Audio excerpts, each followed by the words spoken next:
Though his time on the world stage was brief, a single tour, he made quite a splash. He was a one-hit wonder, a runaway prophet with a fish to fry. His name was Jonah, son of Amittai. We know him simply as Jonah. Some hailed him as a prophet, others a walking apocalypse with a bad case of scurvy. Everyone agrees it's one whale of a tale, and tonight we will hear from those who knew him best as we go behind the music with Jonah.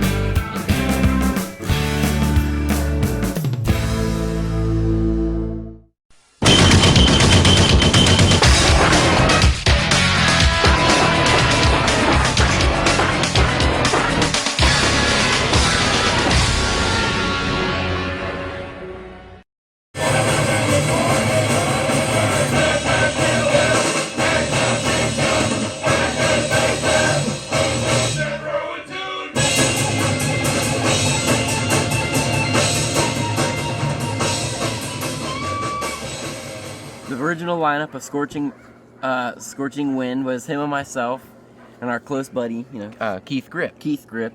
And, man, we just started the band out of fun, out of wanting to try something new. I mean, it was the late 70s. We wanted to be heavy. We were just playing clubs and clubs and clubs. We played everywhere. The dirtiest, the smelliest. Oh, man, the rankiest, the dirtiest. So it's pretty much, we were playing a gig, and who did we see? There was Jonah. I mean, of all people. Yeah, we're his biggest fans.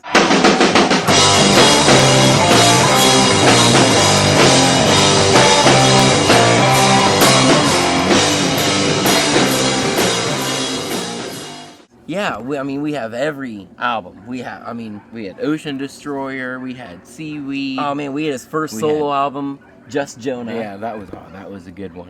That one was that was like when he was trying to break out.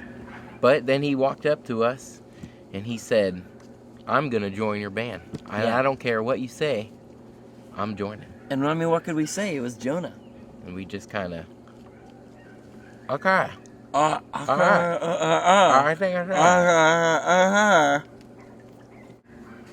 So he came to the practice. We had all of our songs. We were ready to go. We had about 18 songs that we wanted to get together for the tour. And what did he do?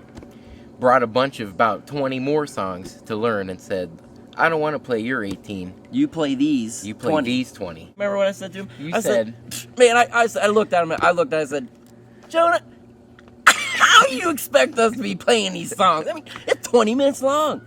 That's like... And he said, I don't care. You just do it. He said, you know who I am? We said, yeah. The tour was going on for about, like I said, it was probably going on for about, 3 weeks. Yeah. He was this lead singer. We had a guitar player. I mean... Keith Grip. Keith Grip was good. He shredded all the time. And he challenged Keith. He challenged Keith. Keith didn't like that, and Jonah, I remember he said, something along the lines of, I'm challenging you to a guitar. It was a shred off. A shred off, that's right. And he says, I'm challenging you to a shred off, and if you lose, you're out of the group. Yeah, but he made Keith do his audition inside of a glass box. For some reason. A glass. I don't know why. Box. Well, then. Oh my goodness. Well, it was devastating. Rest in peace, Keith. He, like we said, he's playing in this glass box. And what happened? He just kept shredding, and Jonah kept yelling at him to play faster. Faster. And harder. Play harder. Faster. Play faster. And harder. Just keep playing harder. And he kept shredding. He drowned in his own sweat. He did. What a tragedy. It was a 6-month tour. Very few breaks. I'd say, you know what I'd say? Remember what I say to him? What'd you I'd say say, Jonah, how do you expect me to do this? And he said, I don't care. You just do it. He says, I don't...